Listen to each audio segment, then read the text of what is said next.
We are coming to the end of the year 2025, and I have noticed 5 things that are consistently holding business owners back from being the best cheer gym owners they can be.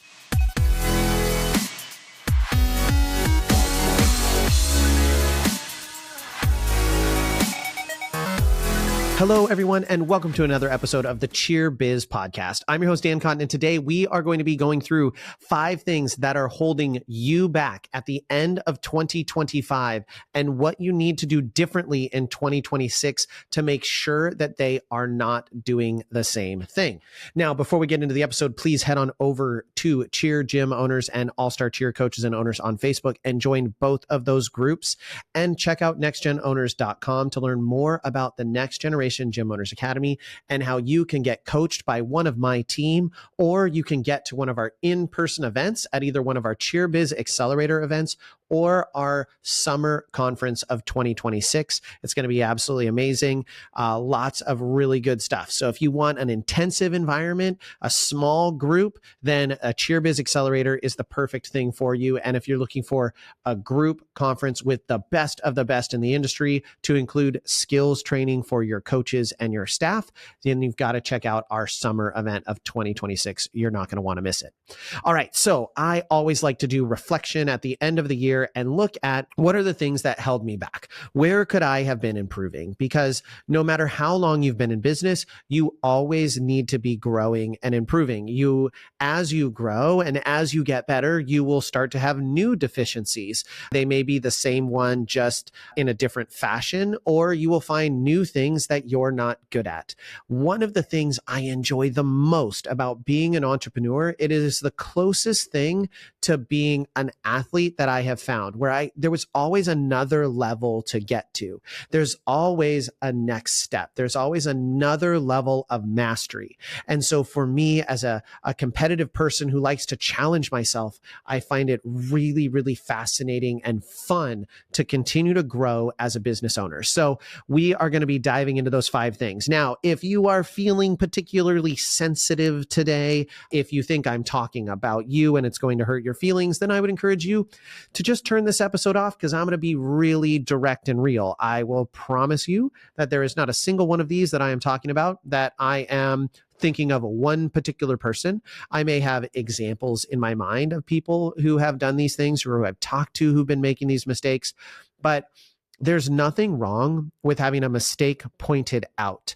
The thing that is wrong or an error is if someone points out a mistake you are making and you continue making that mistake by choice. That is where you need to do some real reflection and say, why am I continuing to make the same mistake over and over again, knowing the right way to do it? And so if you're feeling sensitive, sorry about it, but I'm going to be real direct and honest with you. So the number one thing holding people back in 2025 is that either your website or your marketing are bad, or both. Y'all, it is 2025. If you don't have a good website, what on earth are you doing? It is not 1998 where people were like, I don't need a website. Like, what is that even for? I coach cheerleading. We are now in the digital age. The bulk of purchasing happens online. You have to have a functional website. This I threw it together website stuff just doesn't work nearly as well as highly designed, well converting websites that are going to get you more clients. So you need to have a functional website. And if you don't know what that means, or even if you think you know what it means, I would encourage you to look for education or find someone who has more expertise in the space, because many times what I see with websites, even when people think they have really great websites, is they're really, really pretty and they're really not functional. A website is far more about function than it is about form. They do go together hand in hand, but the reality is that the formula of a working website, it's pretty well figured out right now. And it does change and it does grow, but there is very proven styles and formulas and approaches that work. And instead of trying to be the contrarian with your website, just follow the plan. Just take the easy path. There is a reason that the best converting websites all look very similar. And it is because the customers are trained to utilize a website in that manner. The last thing you want is for someone to come to your website, be so blown away with how beautiful it is, but lost on how to accomplish anything. You want people to be able to enroll easily. You want people to be able to find information easily, and you want to easily get their information so you can continue to market to them and re-engage them, because the average customer is not buying on the very first look. People take a very non-linear path to buying products now. So you need to have a really good website. And on top of that, you need to be marketing. And oftentimes people in the cheer industry are not marketing very effectively. Even the people who are doing paid marketing aren't doing it super well. They're not targeting very aggressively. They're not understanding how Facebook marketing works, or they're spending a lot of money on print ads or billboards or things that really there's not a lot of data that they highly convert, and are going oftentimes by feelings. We'll do we put an ad in the school newsletter and we got 10 enrollments this month, so it must have been tied to the school newsletter. Little do you know that it was actually Susie who had a birthday party and told all of her friends how much she loved everything in your gym, and they all wanted to sign up. So they don't always correlate unless you're tracking that information, which again goes to having really good marketing and a good functioning website so you can have that data and you can make good informed decisions. The worst thing I see with people and marketing is they're just not doing it. They don't engage in marketing. They don't believe in marketing. They think it doesn't work. And I'm here to tell you that used to be me at one point. I thought there's no point in doing this. That's really not going to work. And then ended up being later to the party than I should have. And if I had just learned how to master Facebook marketing when I could put $5 into an ad and get 100 clients, man, I would have been way better off, because now I'm putting a whole lot more money into my ads and it's still hard to hit the exact people I want to hit. So you've got to make sure that you have a really good website and your marketing is functional. Now that takes me to number 2, and that is that you have no or poor social media presence. Now, most of you are listening to this and you're going, I have social media. I have Instagram, I have TikTok, I have this, and you aren't actually engaging regularly on those platforms. And or your social media doesn't tell me a story. It doesn't tell me as a customer who you are or why on earth I should ever enroll in your program. You need to have a robust social media presence if you want to be growing in this day and age. It's no longer something you can ignore. Now, can there be the one-off program that is growing without using social media? Certainly, you will probably find examples of that, but they are the exception and not the rule. You need to have a great social media presence. And now, more than ever, you need to not only have a good brand social media presence, but you need to have a good personal social media presence. And ideally, your coaches are building good social media presences. All of those things have a combined net positive effect. They will amplify your marketing efforts and they will improve your lead generation and conversion. Ultimately, people want to buy from people they feel like they know. And if you invest in letting people get to know you, get to know your staff, get to know your gym, and you actually tell that story and you send that message, you're going to find that more and more people will become interested in what you are providing because you are putting yourself out there.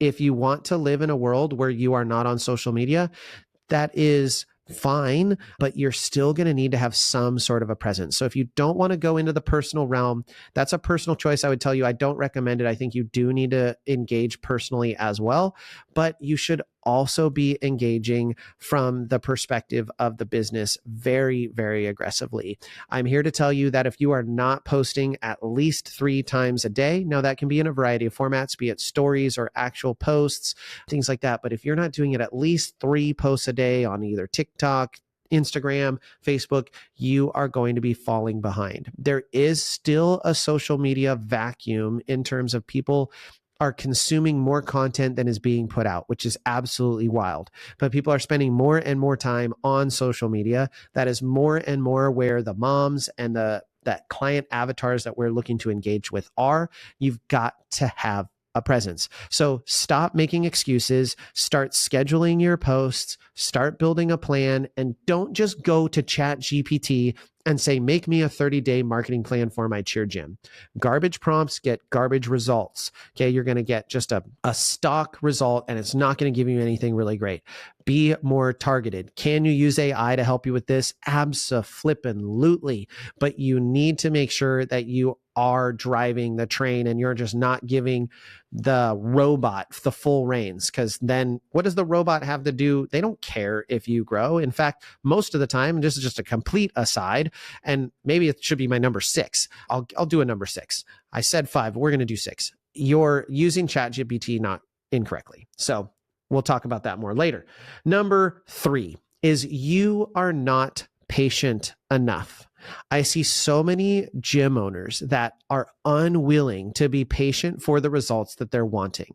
They say, I want more members, and they do a little bit of marketing, or they send a couple emails and it doesn't result in what they're hoping for immediately. And so they stop doing it and say, well, it didn't work. Good things take time. You cannot be the person who goes to the gym to lose 30 pounds, does one workout, steps on the scale the next day, and says, I didn't lose any weight, it doesn't work, and quit.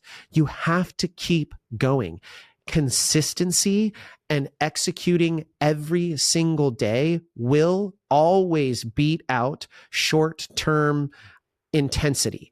If you show up regularly every single day and you are getting better every single day, just a little bit incrementally at a time, you will win. It goes back to the tortoise and the hare old story, right?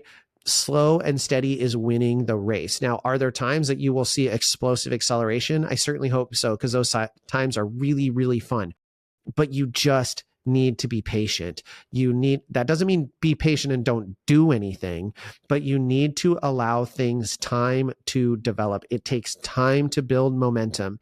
And once that momentum starts going, you will see the flywheel continue to increase speed and momentum, and hopefully start going so fast you can't even hope to keep up. So just remember, when you're in that moment where you're like, I'm ready to give up, stop, take a deep breath, and be patient.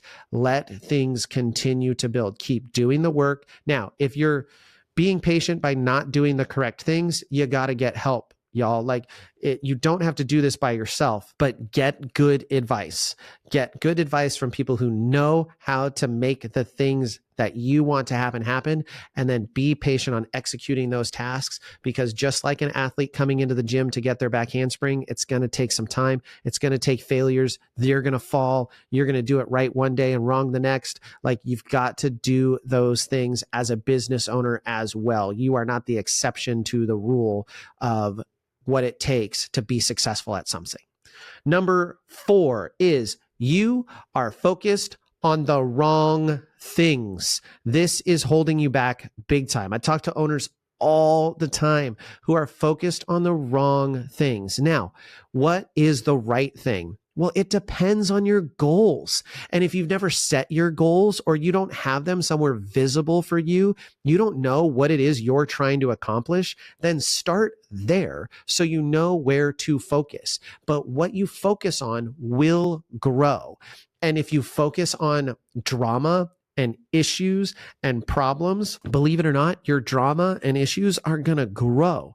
When you focus on solutions, you focus on improving your product, you focus on growing your enrollment, you focus on improving your staff, you focus on those things, you're going to start to see results in those areas. So you need to make sure that you're focused on the right things, the things that are going to have the impact on the goals that you've set. And like I said, if you haven't set those goals, then do it now.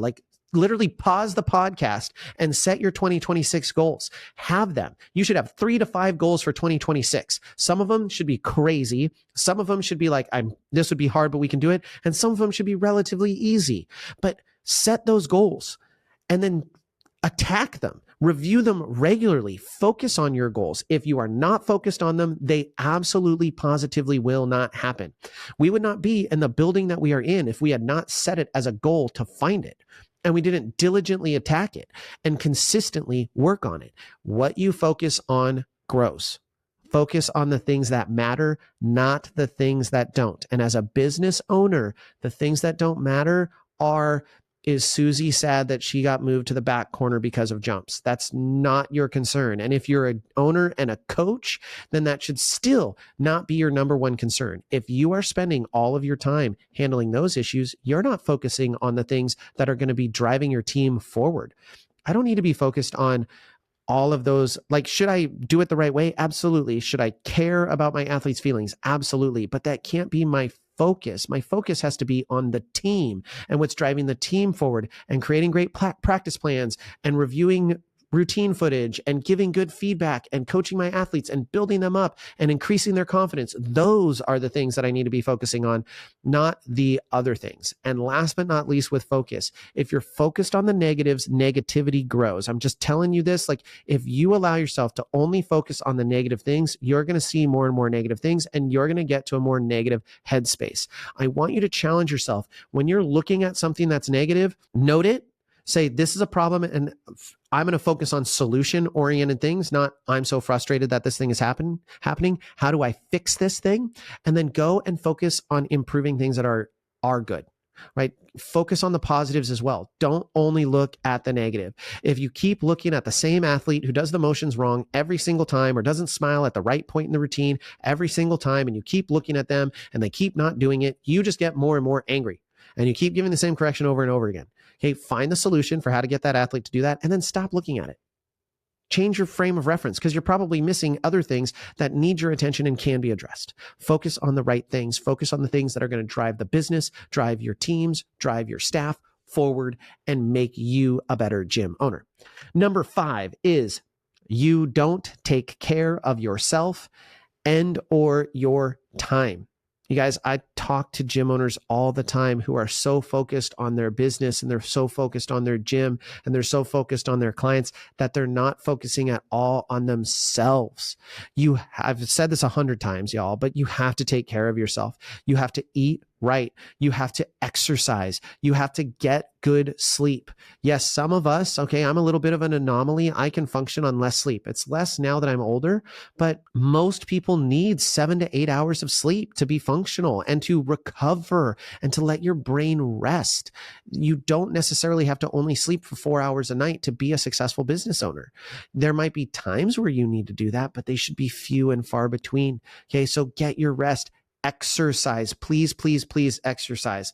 Move your body for 45 minutes a day. I talked about this on another podcast. Like, do something physical. Get your heart rate up. It will make you a better business owner, and it is something holding you back. If you are not healthy, you cannot deliver for your clients. You cannot show up for your family. You can't show up for your staff. So you have to make sure that you're taking care of yourself. And taking care of yourself also means taking care of your time. I talk to so many gym owners who are not using their time effectively. They say, I'm so busy, I don't have time to do that. And it's because they're not protecting their time. They're allowing themselves to go down the path of social media. They're allowing themselves to, they're trying to, have Netflix on in the background while they're working. That lowers their productivity. They're answering phone calls. They're responding to emails in the middle of projects. They're not staying focused. Okay. Batch your time, be really effective, create your lists, stick to them, build your systems.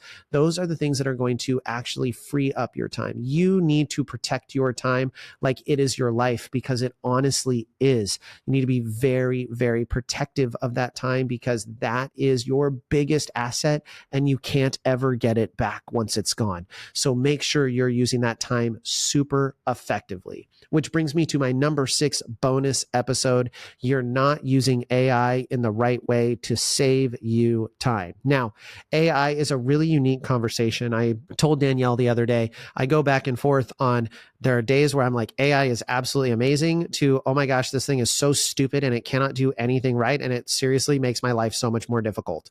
But as you learn how to use it more and as it gets better, it will improve. And there are a number of things that it can do to save you time. and you don't always need to pay for a million services. There are a couple key ones that I recommend, like a paid account. Like I think ChatGPT is a great business setting. And with its new Atlas browser that it came out with, there's some really cool things that you can use within Atlas to save you time. But you are not using AI correctly. You're using it like a hammer instead of like a scalpel. And AI should be executing on tasks for you. It should be freeing up your time. It should be speeding up your execution. You shouldn't be spending a bunch of time arguing with it. And it certainly shouldn't be giving you garbage that is not actually helping you grow your business. First off, just so you know, AI is not your business coach. Don't use it as a business coach. It is not going to do a good job with that. It doesn't care and it doesn't actually understand business. Now, it can help you with certain aspects of business, but again, you've got to give it really, really good prompts. I actually just today had my best session working with ChatGPT on something. And I was being very specific, working on a very specific flyer within very specific parameters, saying, hey, I want you to help me make this better. I want you to help me make this more clear, more convincing, more intense copy. Help me improve this. And we went through 8 iterations of this thing where it was like, yep, that's better. We're like 90% there, 95% there. And honestly, it was getting better. Now, I still had to be the discerning factor. You can't just take AI text and copy and paste it anymore, everyone. Like, everyone can see that. We can now read AI. We all can read ChatGPT. It's very obvious. And as a customer, it makes me go, that was lazy. So we want to make sure that we're editing those things, that we're adjusting those things, and we're still making it sound like us. So while it may give you some really good stuff, still find those tweaks, make it your voice and your message so you're leveraging AI correctly. All right, everyone, that is my list of 6 things that have been holding you back in 2025 and what you can do as we head into 2026. I know that's wild to say, as we head into 2026 to make it the best year yet. And that's ultimately what I want for you all. I want you all to grow. I want our industry to grow, and I want us to continue to deliver on this sport for all of our clients. I want your gyms to be busting at the seams in 2026. I hope you enjoyed this episode. And with that, we will catch you on the next one.